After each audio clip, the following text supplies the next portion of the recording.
At Hashem. So in this week's parasha, there's two, the Hukat Balak, we speak about Hukat. We speak only about Parashat Hukat. Nishmat also Iris Bat Avigail. Nishmata Tzura B'Tzura Chaim Hashem.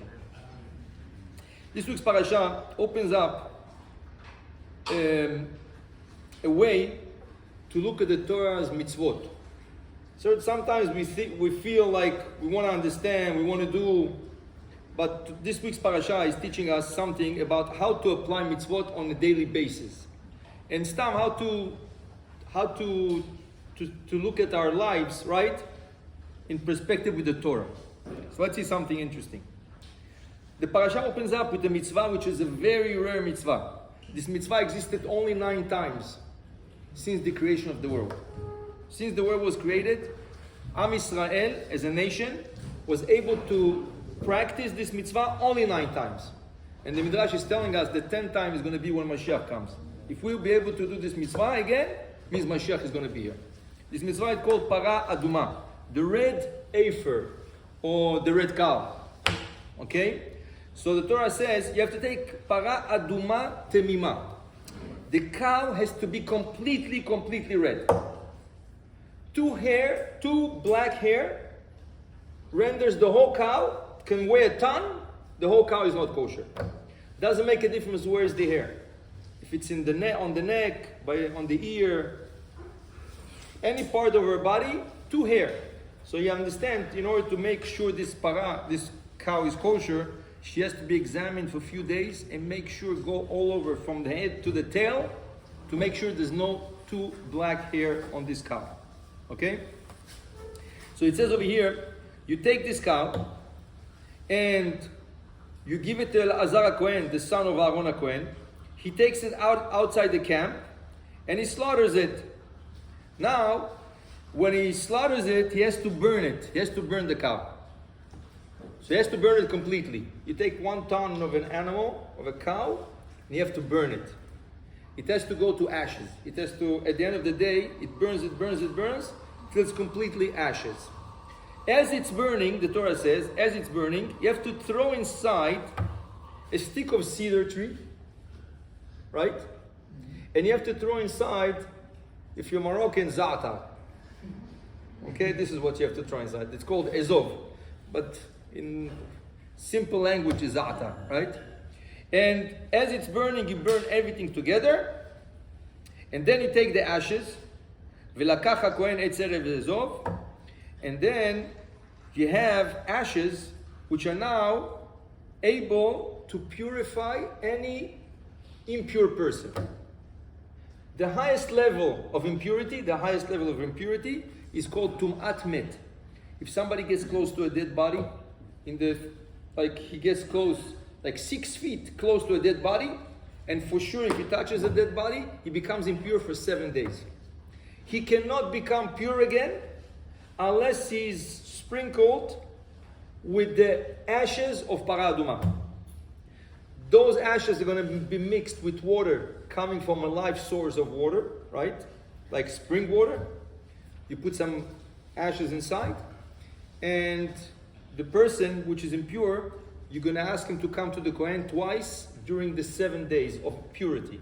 He counts first day, second day, third day. On the 3rd day is to go to see a Kohen. He continues counting 4, 5, 6, 7. He goes back to the Kohen. So he sprinkles a 2nd time, and then he becomes pure. Okay? This is the process of Para Aduma. The funny part, the most interesting part if you want, the Kohen sprinkles him 3rd day, 4th, and 7th day. The Kohen that was pure, tahor, becomes tameh, impure. The person which was tameh becomes tahor. Okay?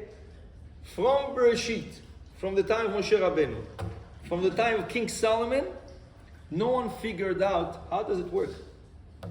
A person which is pure, he does a mitzvah, he becomes impure. And a person which is impure, he comes, he does a mitzvah, he's passive. He just lets the Kohen sprinkle on him, he becomes pure. Shlomo HaMelech, with all his wisdom, says, I tried with everything, with all my knowledge, I didn't even get to the tip of this mitzvah. I don't know what this mitzvah is all about.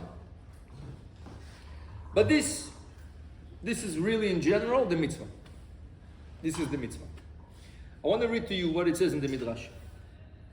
One time, sometimes the Goyim also they read our Torah. You know? They read our Torah, and a Goy came through this passage. You take a red cow, it has to be completely red, no hair. You burn it, you mix the cedar, you mix the zatar, you have to sprinkle the impure person. He's impure, becomes pure. The Kohen came to Rabbi Yochanan ben Zakkai, which was the head of Israel at that time. He told me, I thought that you don't believe in magic, but I see the Torah is full of magic. What is this? This is like, the Kohen is like a sorcerer, sprinkling a guy, he becomes pure, he becomes impure. You throw cedar, you throw this. What is it all about? What is the Jewish religion all about? No? Maybe I can understand kosher, you want to have a certain type of food, right? I understand Shabbat. But I don't understand this whole process. This is like mamish magic. You burn. You know that in the magicians, right? How do they do their magic? The Gemara explains. They use black cats. You have to take a black cat, which is born from a mother, which is a black cat, and you have to burn it into ashes, right? And then you use the ashes. You take the ashes, you put it under your eyes over here, and you become a sorcerer, right? You sleep in a cemetery a few nights. You become impure. And then you're able to do all kinds of impure things. So he told them, listen, after reading your Torah, you don't use black cats, but you read the red cows. You know? So what's the difference between the Jewish religion and the sorcerers or all kinds of magicians that use all kinds of things like this? Right? This is not a religion.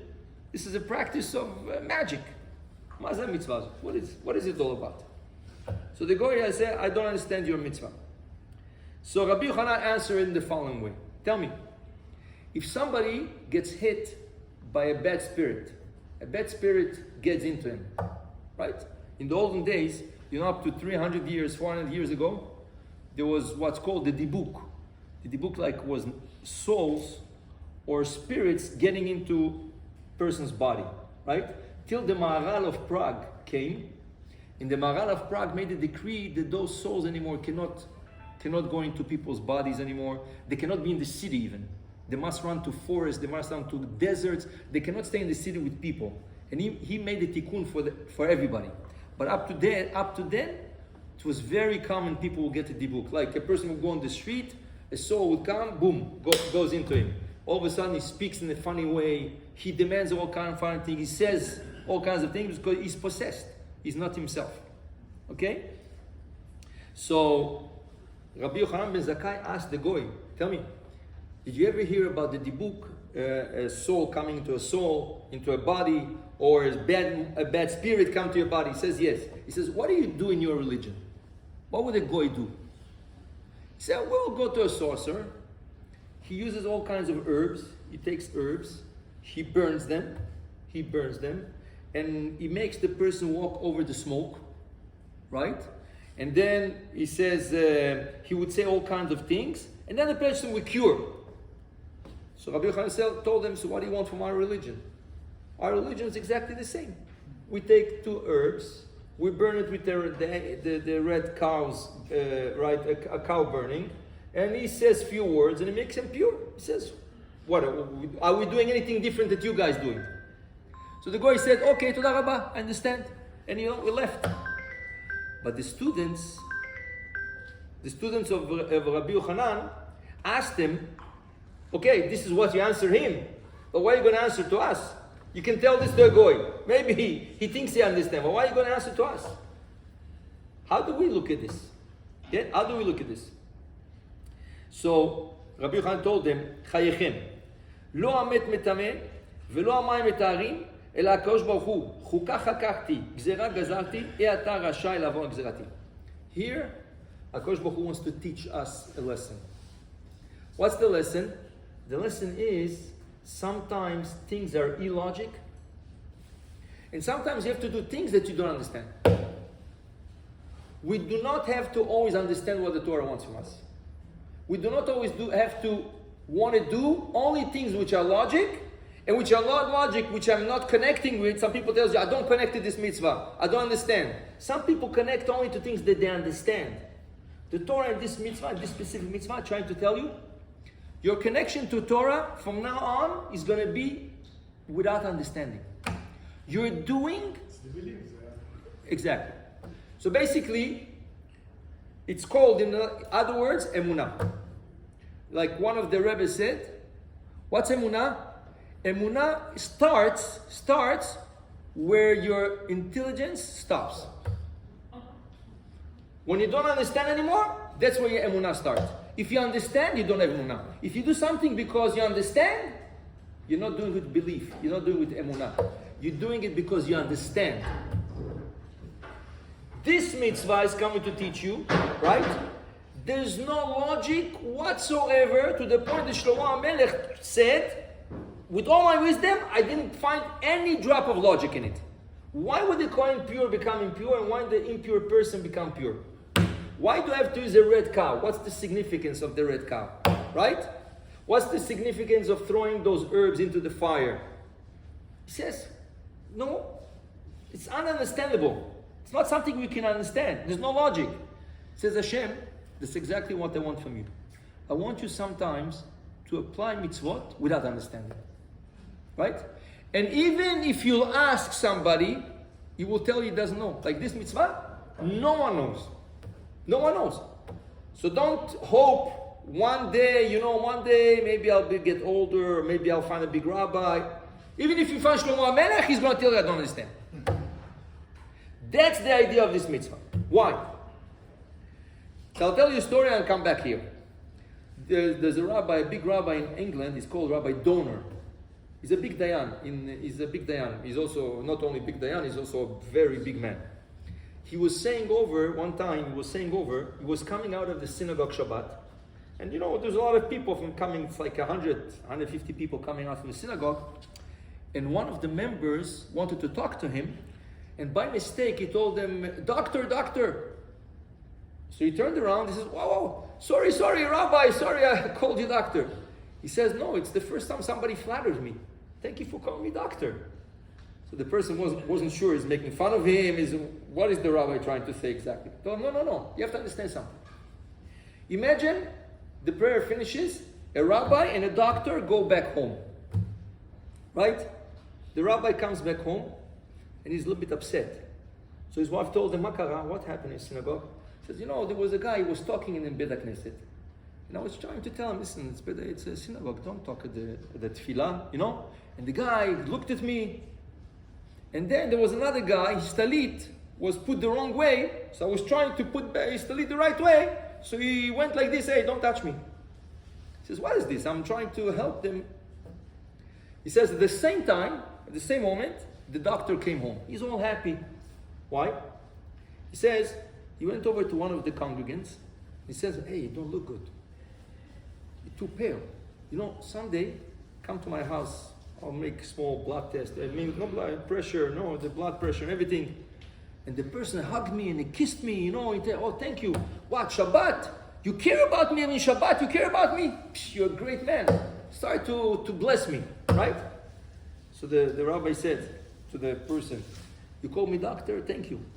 Because people like doctors more than rabbis, unfortunately. So, over here, let's say a doctor prescribes antibiotics to you. You have a sort of an infection. There's many antibiotics. What do you start with? Amoxicillin, no? You start basic. Amoxicillin, then Zitromax, Zitromax I think is the highest, or maybe there's higher, right? So, when a doctor gives you amoxicillin, do you ask him, why are you giving me that? What is it good for? You trust him. If a doctor gives you antibiotics, you say, oh, he knows what he's doing, And even if it doesn't work, you go back to him and says, listen, it doesn't work, I'll give you another one, you're more happy, When a rabbi comes and tells you all kinds of things, who are you to tell me what? I know, who's my grandfather? My grandfather was a big rabbi in Morocco. What are you talking about? What are you saying? Who are you talking to, But over here, by medicine, by the secular world, right? What do? You have emunah. You have trust. If a doctor gave me, that's it. It's finished. This. But the question is, who says that antibiotics takes care of infections? Who gives the power to antibiotics to work? The pharmaceutical. Not even. It's Hashem. Hashem decides. Sometimes people take antibiotics and it doesn't work. So who makes it work? Hashem. But you have to believe it. That's why the Shulchan Aruch tells you, before taking any medicine, you have to say a prayer. יהי רצון מלפניך השם אלוקינו ולאבותינו שיהיה זה לרפואה. I'm asking you, Hashem, please make it that the medicine I'm taking right now should be for refuah, should be curing me, right? You have to make a prayer. Why? You have to show that you don't believe in the medicine, you believe in Hashem that made this medicine work for you. You have to believe in Hashem. So even when you take antibiotics, you don't ask questions, right? So I want to show you something in the Gemara, in the Talmud. There was a big rabbi. Unfortunately, he was very poor. He was a very poor rabbi. Rabbi Hanina ben Dosa. Rabbi Hanina ben Dosa. He was very poor to the point he had nothing what to eat the whole week. He was fasting the whole week. He didn't have. On Shabbat, he would go outside. He had like a boxer tree, charuv, a boxer tree. He would take some charuv, few boxers. He would smash them. He would make like a marmalade, and he would have a spoon full of this marmalade for the whole Shabbat. From Friday night, that will be his meal. The whole week he would fast, no food, right? One Friday afternoon, he finds his daughter crying. It was like 5 minutes before Shabbat, and he's about to go to the synagogue, and she's crying. He said, "Why are you crying? What happened?" He says, "Big mistake happened." What's the mistake? She took the candle of Shabbat, and they used to fill their candles, right? It's like something made, like a container made out of clay, and inside you put oil, and you put a wick. She made a mistake. Instead of putting oil, she put vinegar. She made a mistake. But now Shabbat is in a few minutes, like 3 minutes, and there's no time to change. There's no time to switch the oil, to take it out, to clean it, to switch. And she's crying. This Shabbat, they're not going to have a Shabbat candles lit. So he told her, fast, light it. She said, "Baba, it's vinegar." He told, so what do you want? He says, "Yeah, but vinegar doesn't light." He said, "Who told you?" The one who said olive oil should light, or any oil should light, he's going to tell to the vinegar to light. She lights it. In the beginning it lights, but normally it should go off after not less than a minute. The Gemara says, this candle stayed miraculously the whole Shabbat, which usually it will go off after 4 or 5 hours. It stayed the whole Shabbat, and Motzei Shabbat came out, they made Avdalah on this candle. And he told his daughter, if you believe that vinegar can light, it would light. The problem is we don't believe. We believe in natural.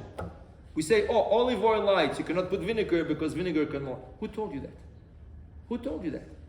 Whoever tells the oil to light is going to tell the vinegar to light. This is emunah. This is where the emunah begins. You believe in the illogic. You know why? Because in Torah there's no logic. Because Hashem is always behind the scenes. Hashem is always there. He can do the irrational and illogical things work if you believe in it. If you don't believe, there's something else. But if you believe in it, everything can work. So this parasha, this story of the red cow and everything, is coming to teach us to extend our emunah. There's no Jew that has no emunah. There's no such thing. Every Jew has his level of emunah. Some believe more, some believe less, but every Jew has his level of emunah, right? But the Torah is trying to tell you, listen, believe even if something is illogical. Even if something is illogical. And if you believe it, this is what's going to be. Why do you think big tzaddikim do such big miracles? You probably heard, like 25 years ago, there was a Rishon LeZion. He was called Rabbi Mordechai Eliyahu. Rabbi Mordechai Eliyahu was a very big rabbi, and he was Rishon LeZion. So every afternoon, like from 1 to 3 in his office, people will come for blessings. People come to cut their little boys, 3 years old, hair, for all kinds of things. For advice, anything. 2 hours, people stand in line, you go to his office, people stand in line. One time, a lady came with a little baby. The baby was like 3 months old. And she told him, to the rabbi, that this little baby has severe asthma. And she almost passed away. And she gives her whatever it needed, but she wants a beracha. So the rabbi asked her, tell me, do you wash the hands of this little girl in the morning? Do you make her netilah? She told him she's 3 months old. He says, yeah. But if you want this baby to be well and not have asthma, right? Wash your hands. Okay. The rabbi said, she started doing it. She started doing netilah. 3 months, she started doing netilah. Miraculously, the asthma disappeared. The asthma disappeared. Okay. A year later, she comes back and she tells the rabbi, you know, I dropped the baby in the hospital. She got in a severe attack of asthma, and I don't know what's going to happen, but I said, before I stay with you over there, I must get your blessing again. So the rabbi told her, tell me, did you wash your hand yesterday? So the lady was thinking, says, oh, no, I had an appointment, I had to rush, I forgot to wash her hands. So he told her, go in the hospital, make her netilah, and everything will be okay. She goes to the hospital, she makes netilah, and the baby is out in a few hours. No asthma, no nothing. The gabbai, the rabbi's assistant, told him, Rabbi, what's the connection with asthma and netilat yadayim? Where does it say it in the Torah? Where does it say it in the Torah? Listen to this answer. The rabbi told him, there's no connection. There's nowhere in any book, even in book of Segulot, there's nowhere that says if you do netilat yadayim to a person that has asthma, that he's going to feel better. So how do you tell her? So why'd you tell her this? He says, you know what? When people come to me, the rabbi says a general rule. When people come to me, the first thing that comes to my head, that's what I tell them to do. For some reason, when she came to me, I had in mind netilat yadayim. So I told her, do netilat yadayim, and it worked. Why? Because this is what came to her mind, and this is what she believed in. It has to work. So you see, even a tzaddik, sometimes he says things, right? He's like, if you want, chas v'shalom, inventing things. Why? This is what comes to his mind at that moment. At that moment, this is min hashamayim. This is what they gave him. One he says netilat yadayim, the other one he puts tefillin, the other one do this, the other one do this. You have to believe in it. He's telling you. He's a messenger of Hashem. You have to believe in it. If you don't believe in it, it's not going to work. But if you believe in it, he did this share, you did your share, it's supposed to work. Is there any logic in it? No logic. No logic. Okay? This is... I said over Shabbat, I'll tell you over for those who are not here. I said over Shabbat, you'll see that tzaddikim, when you go to tzaddik, we believe in tzaddikim. Hashem sends them messages. Hashem sends them messages to a tzaddik. And it's not necessarily that the tzaddik prepared for it, didn't prepare. It comes. It just comes. Right? So I said Shabbat, this past Shabbat, I said a story about Rabbi David Grossman from Migdal HaEmek. David Grossman, he lives in Israel, in a place called Migdal HaEmek. And Baruch Hashem, he has like 150 schools for orphans. Like he goes and he opens schools for boys and girls that have unfortunately have no father, no mother, sometimes father, no. He really takes care of those kids. People love him. And he goes all over the world, he collects money to support those kids. And he buys them clothes, and he gives them food, and he gives them a shelter, everything. He's mamash a tzaddik. Rav Ovadia Yosef, when he used to go to Rav Ovadia, he used to stand in front of him. He says, this is a tzaddik. What he does with kids in the world, it's unbelievable. This Rabbi David Grossman, had a daughter, 17-year-old. She was in a dorm in a seminary of girls. One day she gets like a patch on her eye, red. It's getting redder, and then it gets swollen, some infection. He takes her to all the doctors, the most, top doctors in Israel. No one figures out what's the problem. No one knows what's the problem. They make tests, they make all kinds of things. No one knows to say what's the source of this problem. 8 months like this. And she's suffering, the poor girl. One time he goes a lot to America. He goes to collect money. He comes to New Jersey. So he was telling his friends what's going on with his daughter, and he's worried. So one of the people there he met, he told him, "Why don't you take your doctor in New Jersey? There is a world-known specialist only for eyes and skin and everything. Take her there. She's not here, but I have all the file, so I can go to him." So right away, with connections, no connections, the same day they got him an appointment. He goes over, he shows the doctor the files and everything. The doctor says, "Listen, I can read the files, I can see everything, but as long as I don't see the patient, how can I say what it is or what? I really need to see her. Would you be able to bring her tomorrow?" So he says, "What time?" He says, 10 o'clock. He says, "No problem." Right away he calls his wife. He says she has to leave Israel the first flight. She has to come. We have an appointment at 10 o'clock. She said, "How are you going to send this 17-year-old girl, never won in America? You wanted to come to the States?" He says, "One of my Hasidim is coming. I'm going to ask him to accompany her to bring it to me." The next day, she was on a flight. She came, and he took her to the doctor. They go to the doctor. He looks at her. He says, "Wow, that's looks really something severe. I don't know what it is. It's going to take 72 hours before I can say what it is exactly." So he takes all kinds of x-rays. He takes biopsies. He takes all kinds of things.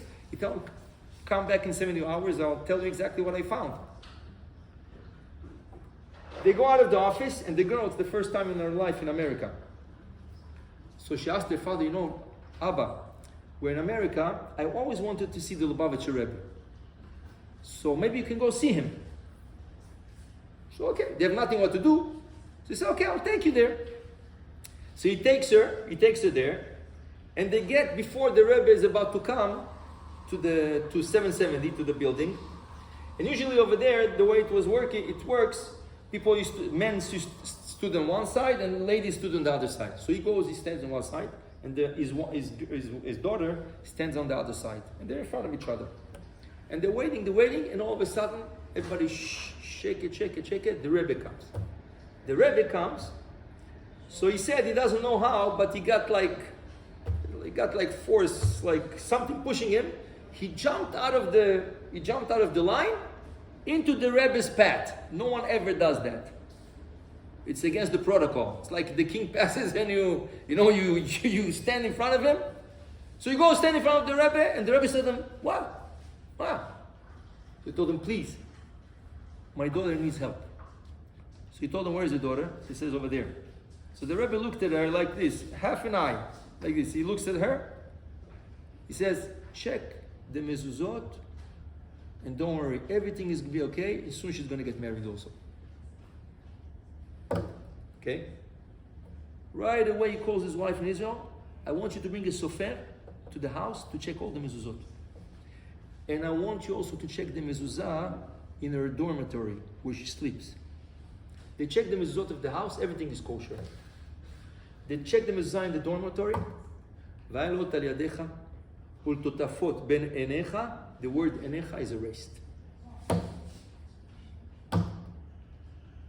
He told them right away, "Tell the sofer to give you a kosher mezuzah and place it on the door." The wife goes, she places the mezuzah. The rabbi writes, he wrote a new book. He writes like this: "In an hour, the swelling went down. 2 hours later, the redness started to disappear. 3 hours, she's almost normal. 4 hours, she was completely cured." 2 days later, they go to see the doctor. He comes with his daughter, and the doctor says, "What happened?" He says, "What? I don't know." He says, "No, it's impossible. I was about to give you the worst report ever. She might have lost her eye. How is it possible? How did she cure?" So okay, you really want to know? So he's telling him the whole story. The doctor was amazed. The rabbi says, 10 years later, he's coming to America, again, to collect money for these institutions. Somebody comes, Rabbi, how are you? How are you doing? He looks at him, and by respect says, yeah, hi, how are you? Who am I talking to? He says, what are we talking to? You don't recognize me? This was the doctor that his daughter went to see. He says, well, I don't recognize you. He says, yeah, because now I have a beard, I have a kippah. Before I didn't have. He says, what happened? He says, after you left my office, I said, what I saw now, it's something out of the normal. It's not normal. That the rabbi tells you to check a mezuzah. How can a mezuzah give you an infection in the eye to the point to lose an eye? And just by replacing the mezuzah, the person cures on the spot. What's the connection between a mezuzah and the human body? And it's the word, enecha, it says your eyes. What, you want to tell me the mezuzah affects your body? Yes, it does. The mezuzah is the code between you and Hashem. And you should always know, if certain people have trouble, one of the first things they tell them check is the mezuzah. I'll tell you a personal story. I had a doctor, I didn't believe, also a doctor. Usually, unfortunately, some doctors, I'm not talking about you, but some doctors, because they go to medical school and they go through the system, so everything is natural, you tell them something out of the ordinary, no. So I had a neighbor like this. He was the head. My neighbor was the head of the ER, emergency room. He was like a top doctor. He would tell you things like this. People from the community, he was such a tzaddik, he was Baal Chesed. Anybody who was sick would come to him, would call him, he would help anybody. Anybody. One winter in Canada, he went outside to shovel the garageway, the driveway. And shoveling is not, sometimes it becomes ice, you have to be very careful. He twisted his back and he misplaced, one of his discs in his back got misplaced. Right away they called it, he couldn't move, he got stuck, he couldn't move. They couldn't even move him because he was in pain. So they called an ambulance, they took him to the ambulance. A story of a month or so. He stayed in bed 3 months. 3 months. I never went to see him because I didn't want to bother him. But after 3 months, I asked somebody, says, yeah, he's home already, he's more relaxed, he's still in bed, but he's okay. So I went to visit, he was my neighbor. He was just my neighbor, so I just went over and visited him. I told him, Jacob, how you doing? Yeah, Baruch Hashem, everything okay. So he told me, what happened? He told me the whole story. And I told him, he was telling the nurses and everybody what to do. He was telling them, usually he takes care of people, now he took care of himself. So I told him, tell me, when was the last time you checked your mezuzah on your door over here in the bedroom? So listen to him. Oh, don't start up, let's stay friends, let's stay good, you're my rabbi, you're next door, you're my neighbor, let's stay friends. Now, don't listen. You're 3 months in bed. What do you care about checking your mezuzah? So he tell me, I don't know, I'll see. Okay. We talked about other things, the conversation finished. A week later, I get a phone call from him. No, you have to come, I have to tell you something. Okay, I go to him. He checked the mezuzah of the bedroom. He was like, he had a lot of emunah, so he could not check it. So he checked the mezuzah. Listen to this. Ublechtecha baderech. Ublechtecha. The lamed is like, it has like a vav and a lamed. It looks like a person's back, the spine, and the body, which is curved. The vav was cut off the bottom piece. Wow. And it was exactly in the place where the disc got displaced. Means if you take his spine and you look where the lamed is cut, you see exactly the disc more or less is in this point. What's the connection? How does it work? This is para aduma. Houkat-You, gzera gazarti. Hashem אומר לך, I put laws in the name. If you want to believe in nature, you want to believe in everything else, my friend, you're up to nature. If you want to believe in Torah, Torah is irrational, illogical. Some mitzvot we do understand. They tell you to eat kosher, it's more sane, it's more, They tell you not to mix meat and fish. Even Goyim believe in that, A lot of things we do, not to steal, right? Not to lie. A lot of things are logical. That's why we have 3 parts in the Torah. Torah, u'mitzvot, chukim, u'mishpatim. There's Torah and mitzvot, right? The study of Torah, the mitzvot. Chukim is irrational things. Mishpatim is logical things. In Torah you have 3 levels. Do you want to stick to Mishpatim? Only to Mishpatim? So you can stay in the book of Shemot, there's a parasha called Mishpatim. But if you want to really have emunah, you have to study Paraduma. There's nothing more to study. You have to believe. Because this mitzvah has no explanation. And the Torah tells you, trust me. I know. When I give you antibiotics, it's going to work. Right? Some people tell you don't have to take medicine. That's false. You know why? You know why it's not true? Because in the Torah, Parashat Mishpatim tells you, Verapo yerape, mikan shenitan reshut larofe lerape. The Torah gives the power to a doctor to cure. And each doctor has a malach. Each doctor has a malach. Some doctors are more successful than others. Why? Depending on the malach that accompanies them. Right? Some doctors, they say shtut. Right? Some doctors, the biggest doctor, who is the biggest doctor in Jewish history? The Maimonides, the Rambam. The Rambam. He used to have groups of students. So in one year, he had like a group, and he saw a student over there. He called them over after the class is finished. He told them, listen to me. As a father talking to his son, you are not made to be a doctor. I saw you, I watched you, you didn't understand nothing. I saw the practice. Some people are made for that, and some. So he told him, my son, go find yourself anything else. I don't want to become an electrician, a plumber, whatever you want. Medicine is not for you. Either you have it or not, Either you have the profession in you or you're not. And you cannot play around with people's lives. This student was stubborn. He thought, okay, toda rabba, thank you. He says, no, I'm going to become a doctor. But you don't know anything.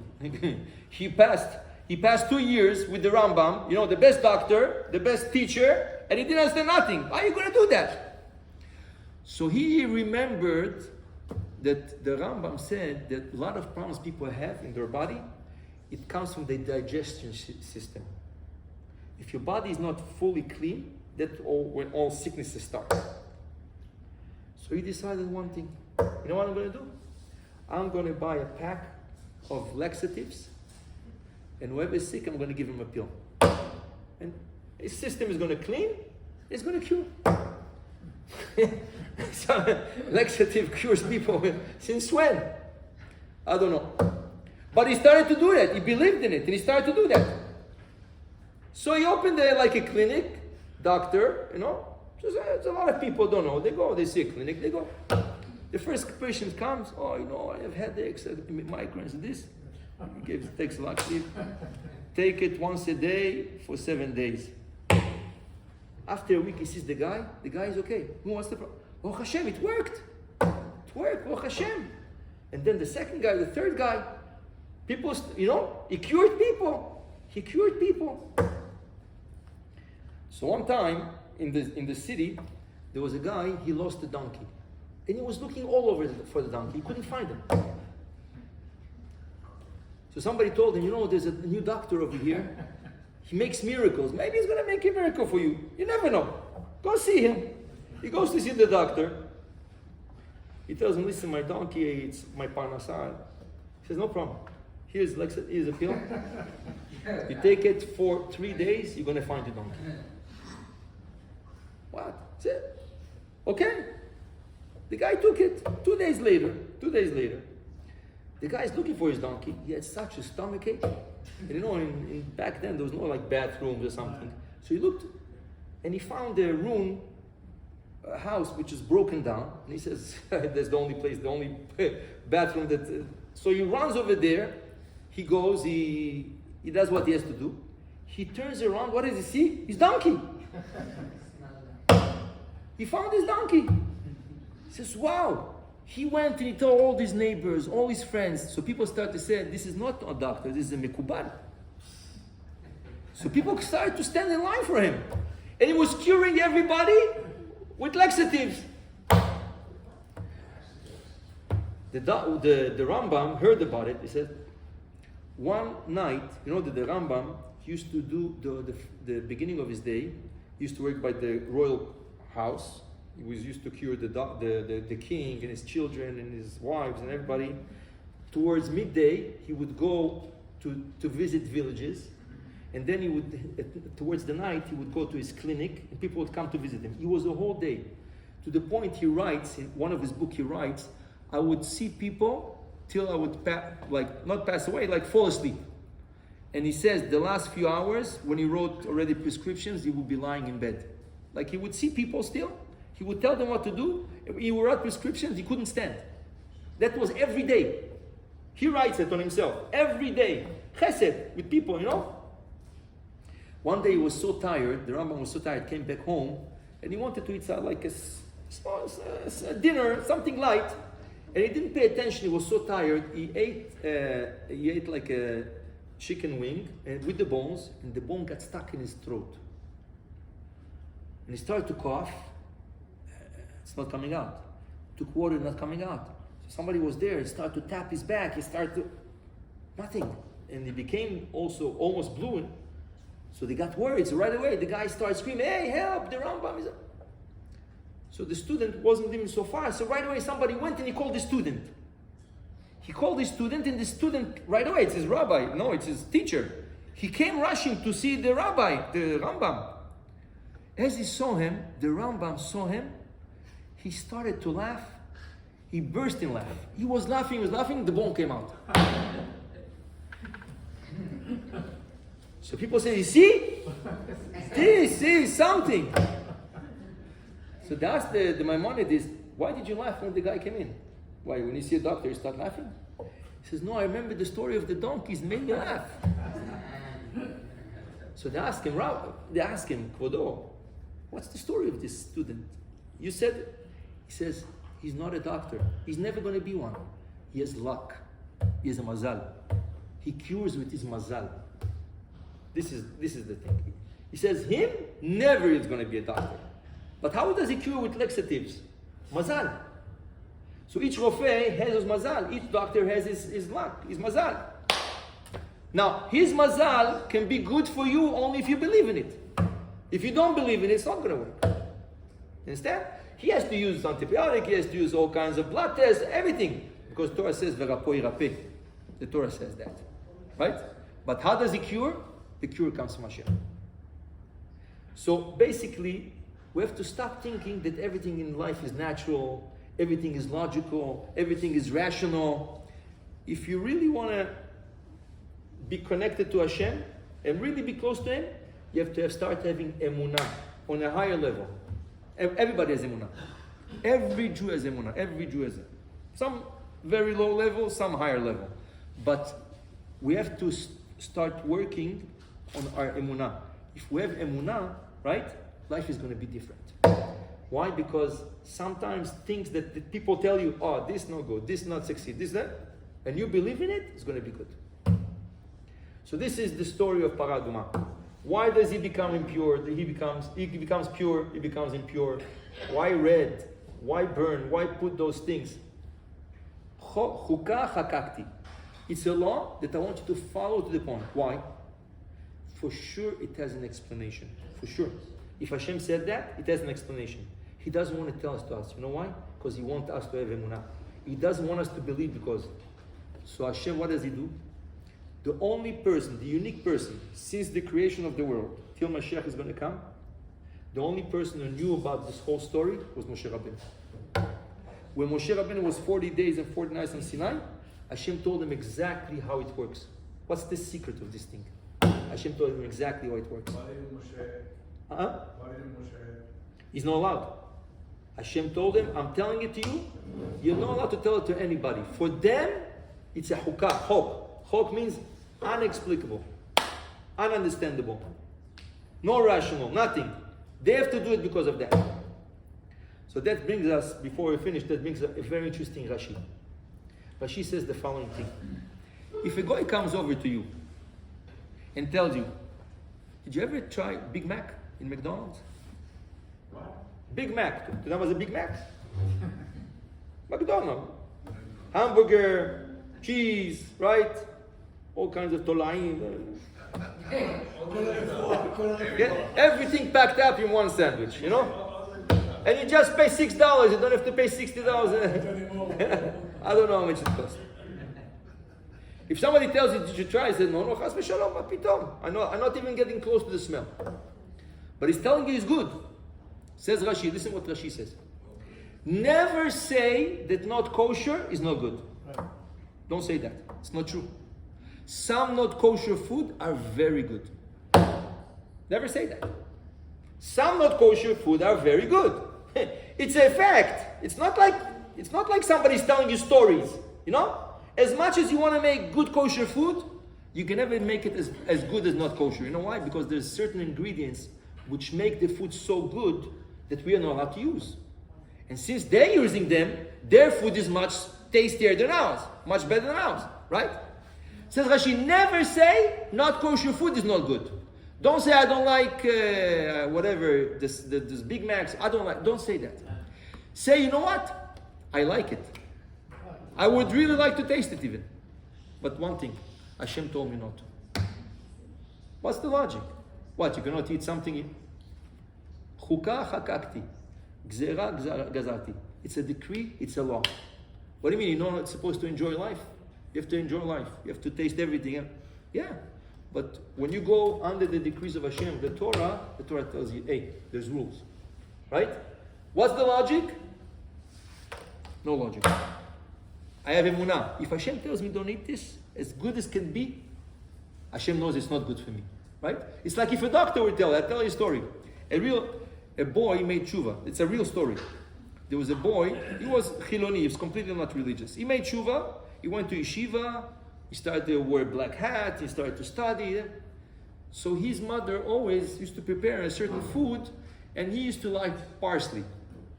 Parsley in his food, like in a salad or something. So he used to sleep in yeshiva and would come Shabbat home. So his mother would prepare his favorite food and put in parsley. So he told her, Ima, I cannot eat this salad. Why? Tomato is not kosher? Well, what's not kosher? Cucumbers, pepper? No, because you put parsley. What do you mean? You like parsley? It's very good. So no, but they taught us that parsley has little bugs, right? Unless you clean it, you cannot eat it. But you don't clean it, you just put it inside. And it might be small bugs. He says, wow, you became fanatic. I don't believe it. My own son. So he told her, Ima, I want to ask you a question.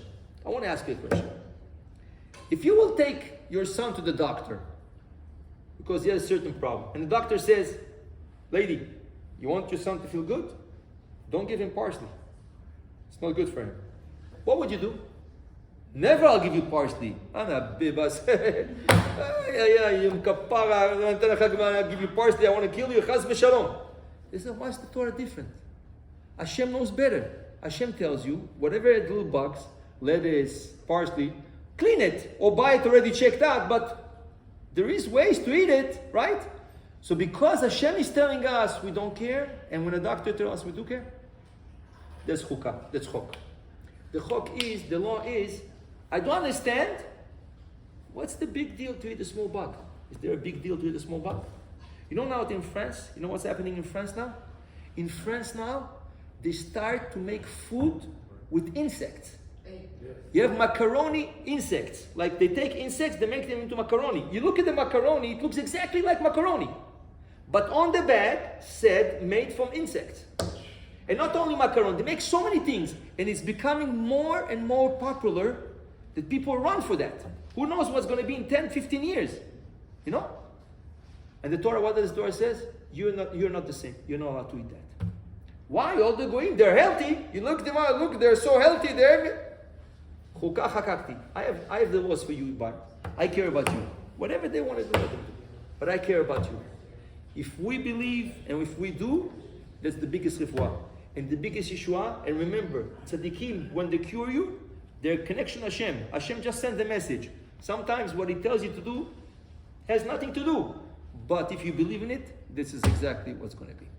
ברוך אדוני לעולם, אמן ואמן. רבי חנניה בן הקשה אומר, מצא הקדוש ברוך הוא